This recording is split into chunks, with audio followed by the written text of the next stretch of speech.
going on, everybody? Welcome to the show. Anthony Wade here. And if this is your first time listening, welcome. I know it's the new year. Happy New Year. I hope that by now you have settled into some goals, some ideas, some things that you want to create or become better at for the new year. I want to say thank you for joining the show. There's been a lot of people join in, a lot of new faces, a lot of new subscribers. And if you are new, please go to the channel and subscribe. Go to Apple, Spotify, wherever you're listening to the podcast, and subscribe, leave a review. I would really appreciate it because that's how we grow. That's how the podcast gets shared. And it's been amazing to see this thing kind of take off. So I want to share with you something. Today's going to be very short. It's going to be a short and sweet kind of nugget, if you will, some success in seconds. Is going to be really quick, but I want to share with you something that a lot of people ask me as a speaker, as a coach, as a trainer, as a naval officer, as an instructor. It seems like a lot of people are afraid to get up and speak and share their voice, to give their gifts to the world, if you will. And what I found is there's a trend in what that fear is coming from, and it's fear of judgment. Now, maybe you're dealing with that today. I've dealt with it. I let it paralyze me for a long time, and it stopped me from, speaking on stages or helping other people because I didn't feel qualified. Now, here's the deal. The first time that I spoke on stage, I remember giving a talk to, it was 10 people. It was a classroom, and I had to give a 2-minute talk. The topic was whatever we chose, and I chose Mike Tyson. And I went up there to talk. I had little note cards and everything like that. And I remember standing in front of the class. I started sweating. I started getting nervous. I started stuttering. And I ran out of the class. Now, the teacher felt so bad because I left all my belongings in the classroom that she brought me my backpack and all my stuff. And she said, I'm not going to give you a failure. I'm going to give you a withdrawal. And I want you to come back and take this class. Well, needless to say, I never took the class. I ended up joining the military and going on, and 19 years later, here we are. And it's interesting because now I am a teacher. I'm an instructor. I'm an officer in the military, and I lead a lot of people. And I always go back to that day because people see the glory, but they don't know the story. I've been able to speak to a lot of people. I got the podcast. I coach and train people on leadership and development, but you see, one of my biggest fears and one of my biggest problems in life that really kept me stuck from advancing faster, right? Because I've done well, but there's a lot of hurdles and a lot of barriers and times where I didn't feel qualified. I wasn't confident. And all of this came from this fear of judgment from other people, judgment from my family, judgment from my peers. And I'll tell you that today's norm is judgment. Like, we're constantly judging people with social media, the news, all these outlets in our face. We're constantly judging and comparing to see, and validate, are we really that good? Are we really that bad? And it's become the norm. So just get this, my first point is you will be judged no matter what you do. I know that whenever I walk into a classroom, my students, 120 of them, there's thousands of them, but the ones that I'm responsible for, they're judging you. Every time you walk in, I'm being judged. And this, perception is key. How you show up will speak louder than what you will ever say. And, judgment has become, human nature. We're constantly comparing and competing. And I want you to think about this. And this is something that flipped the switch for me. People judge not by truth, but by ignorance. Think about this. The last time that you judged somebody, you saw them and all of a sudden you probably started comparing and looking at what they were wearing and how they carry themselves, their hair, their makeup, or, their body size or shape. And not knowing who the person really is, we start judging out of ignorance. And what is ignorance? It's having lack of knowledge or info, right? Or information.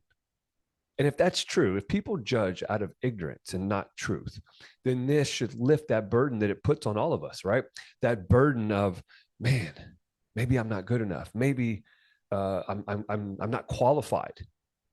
And when I started thinking about this, because anytime that I have judged people, And I thought a certain way about them. And then I got to know them. I was like, wow, they're really not that bad. They're really good people. And a lot of our judgments, right? If you understand the second thing, a lot of our judgment comes from past experiences, right? Our societal norms that we were raised in, or maybe our upbringing. And we have this perception about people who look like this or act like that. And now we put that experience and that judgment or that event on other people. And this is the problem that I think we see today is, we have a lot of people who give advice, but they are not cultured. They haven't even left the town that they grew up in. And one thing that I'm very grateful for being in the military for 19 years is I traveled the world twice. And I've met people from different races, different faces all over the country. And you start to see that all those things that I may have believed as a young kid who came from nothing, who struggled most of my life, it really is interesting to see people across the globe and who they really are. Because if you go watch the news, if you go look at social media, they'll have you believe that this person is bad because of their religious beliefs, or this person is bad because they're from that part of the country, or because they wear those kind of clothes. And so when we look at judgment, I want you to think about this. If judgment is not from truth, but from ignorance, then it should switch the way you look and view judgment. It should help you see that, you know what, I'm going to get judged, but the people that are judging me, they're not judging me based off of facts or truth. They're judging me based off of ignorance. And if they don't know, right, and they don't have the info, then is there anything that we can do about it, right? Can we change the fact that somebody judges you? No. Can we control it? Absolutely not. But what we can control is the judgment that we place on ourselves. You see, one of the biggest epiphanies I had in my life is that when people would judge me or they would criticize me, it wasn't that was who I was. It validated who I believed that I was. And you see, when people judge us, what it does is it triggers that internal judgment system, and it's like a little radar, and it validates, is this true? And if you believe that about yourself, then guess what's going to happen? You're going to act as such, and you're going to let it affect you on an emotional level. And emotions are really energy, emotion. And so what it does is it gives you this negative energy, and it is congruent with how you feel about yourself. And this is so important because instead of letting the other judgment of other people be the validation for you, I want you to start looking and saying, where's my own ignorance? Start taking inventory of your strengths, your weaknesses, your flaws, your shortcomings, and start really working on those to become better for the new year, but become better for your life. Because when you start working on them, and this is what I found, okay, this is totally coming from me. I'm speaking from experience here, not theory. But what I found is that when I identified those judgments, when somebody would judge me or criticize me, and I would feel it inside of me, and I was like, oh, I got sick to my stomach. You probably know the feeling. And what they were doing was validating how I felt. Then I became aware of those shortcomings, those feelings, or those beliefs, right? Or those patterns of thought. And I was able to start working on them and figuring out why, where do they come from? Are they true? And if they are, then I'm going to get working on these and make them a strength. I'm going to kill my weakness. And when I started doing that, no longer did the judgment or criticism or the fear of paralyze me from my purpose and my potential. I often share this with my audience. In 2015, my wife and I were pregnant with our first son. And I told people, if you would have told me back then, you were a horrible father. Like, what do you know about parenting? Or, how are you going to be a good father? I would have took that and used it as judgment. And I would have probably agreed, like, yeah, I don't know what I'm doing. I was afraid. I was scared, shitless. But if somebody was to go and tell me that today, I would laugh, and I would think to myself, how ignorant are they? You see, when our actions are speaking louder than our words, no longer do we have to explain or prove who we are, because we know without a shadow of a doubt that we are building proof through the daily actions that we are taking. So how do we do this, right? How do we go from lack of confidence to getting congruent? How do we go from lack of clarity to getting crystal clear on who we are, and most importantly, who we are becoming? Because it's in the becoming that you realize I don't have to be perfect. Perfection is not the key. It's progression. No matter what level you're playing at, whether you're an executive level leader or an elementary level leader, progression is always the game. It's not perfection. But how many people do you know, or how many times have we tried to be perfect and tried to put on this persona that nothing is wrong and that we have it all figured out? That is where we set ourselves up for failure, because when we try to have this perfectionist attitude, what we do is we're really just saying, hey, look, I'm not as good as I say I am, but I'm going to try to fake it till I make it. And if you're leading people and if you're in charge of people, you should never try to fake it till you make it, because it's only a matter of time before your character is found out. And so when we become aware, right, of these flaws and weaknesses, what do we need to do?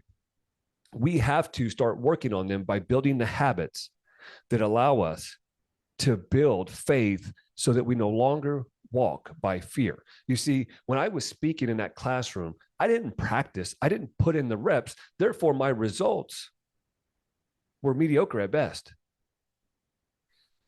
And it was only then when I realized that 10 years later, 15 years later, that I had the opportunity to lead people, that I'm going to have to talk. I'm going to have to communicate. I'm going to have to work on my ability to connect. And the only way that we do that is through communication, body language, and what we say.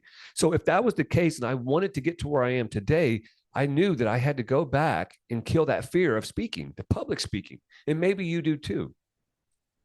And so what I did was I spoke for 2 years straight to all, from executive level leaders to elementary level leaders. 2 years. And this was every single day I was speaking somewhere. I started this podcast to put in the reps, to get better. And I want you to think about this. Whatever it is that you need to work on, maybe it's your physical health. Are you putting in the reps? Is it your marriage? Are you putting in the reps, going on date night, spending time with those you love? Maybe it's being a better leader. Are you putting in the reps when you go to work? Are you intentionally influencing those around you in a positive way? Or are you just expecting for it to happen all of a sudden? You see, when we put in the reps, we build the consistency. Consistency breeds confidence. Confidence breeds conviction in who we are and in our ability to lead. And here's the thing. Nobody will ever be convinced in your ability to lead until you are convicted in your calling to be a leader. One of the biggest things that I thought and misconceptions that I had going through the ranks of the military is I thought that everybody wanted to be a leader. I thought that I was in competition for leadership. And the truth was, not everybody wants to be a leader. Well, let me take this back. Everybody would like to be a leader. They want to be called a leader, but not everybody is willing to do the work that it takes to be a congruent leader. What do I mean by congruent? You see, when you execute every single day, despite how you feel, AKA discipline, it's not going to be comfortable. It's going to be challenging. And that's how you should gauge your effectiveness for the day. How challenging was the day? Because I found that on easy days, I don't grow one bit. If I'm not challenging myself mentally, physically, emotionally, spiritually every single day, then that was a day wasted for me. And so you have to use this getting out of your comfort zone is the measuring stick. It's the litmus test for how well you perform today. And so when we execute every day, despite how we feel, we are proving to ourselves, we are building that proof that what people say about me or what they judge me on has no validity in how I feel about myself, because I'm building the proof that I am not what they say. I am not who they say.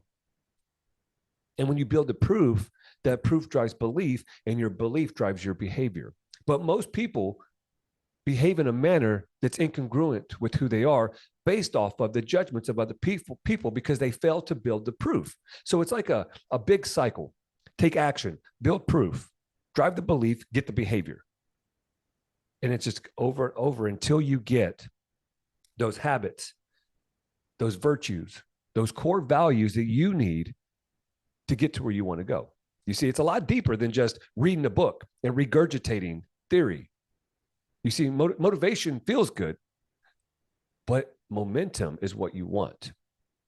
And momentum comes through awareness of what you need to do, who you desire to become, and then working every single day to build the proof so that one day you look at yourself and you say, I'm proud of you. You look at yourself and you validate you, not your peers or somebody who's competing or comparing.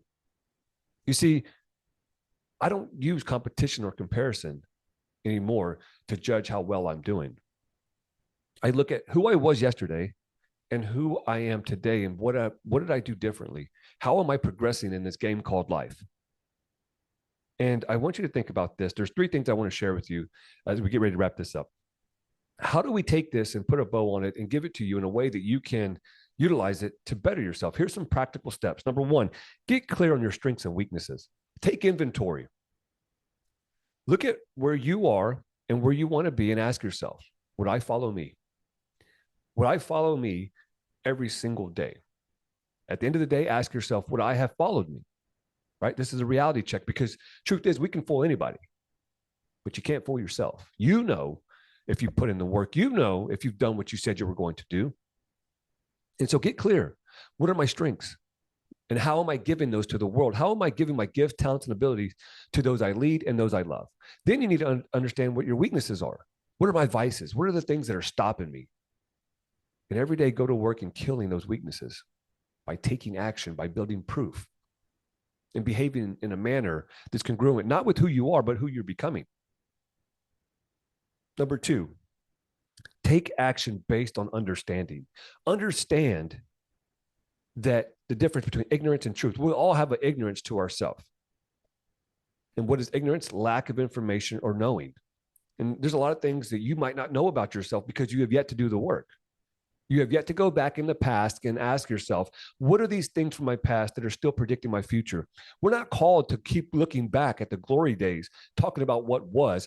We are called to look forward with clarity and conviction of who we are becoming, but more importantly, what could be if we should reach our potential. How many people do you know are stuck in the past, talking about the good old days, how things used to be, or how things might have been if only? So you have to take action based on understanding that most of your actions, most of the judgment that you have on yourself is not from truth. It's from ignorance. And how do we mitigate ignorance? By going back and asking ourselves, is it true? Is there proof that this is who I am? And you have to have those conversations with yourself. You have to get clear. And then you have to understand that action mitigates fear. Action kills all fear. How did I get better at public speaking? I spoke more.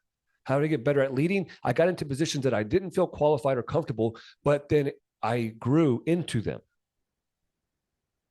And so you constantly have to look for opportunity to get out of your comfort zone, to get into a position where it's going to challenge you, it's going to push you. And once you do that, you put in the reps, you get the results. There's no better way to put it. You want to get better at something, you do more of it. Despite how you feel, despite if things go your way or as planned. Nothing ever goes as planned. Okay. And the last one is identify and execute on the daily habits that build proof. Okay. In the Elite 360 Academy, which is my coaching program, we take people from a 90-day level to a monthly, weekly, and then a daily habit, like these daily targets, right? These daily tactics that we have to do to build proof. It's about repetitions. And if you're doing something once a week, chances are you're not going to speed up the achievement process. If you want to achieve your goals, you want to achieve a better life, you want to achieve more influence, impact, and maybe even income, you have to bring it down to a daily level. What do I need to do every single day? Leadership happens daily. It doesn't happen in a day. And so you have to identify the habits, the virtues, right? The behaviors that align with who I'm becoming. And then how can I do this every single day? Whether it's reading a book, maybe it's, spending time with the family, it's investing in your health, it's looking at your purpose and your potential and asking yourself, how am I displaying this? How am I achieving this? How am I, pursuing this every single day? And then take action. And when you do that, if you do that, I promise you, you will be more confident, more clear, more congruent, and most importantly, more convicted in who you are and who you're becoming. No longer will the judgment of other people, no longer will the judgment that you place on yourself stop you or paralyze you from pursuing your potential or your purpose. It can't. But if you fail to do this, not only will it validate you, it will paralyze you from moving forward. So get clear, take action, get the results.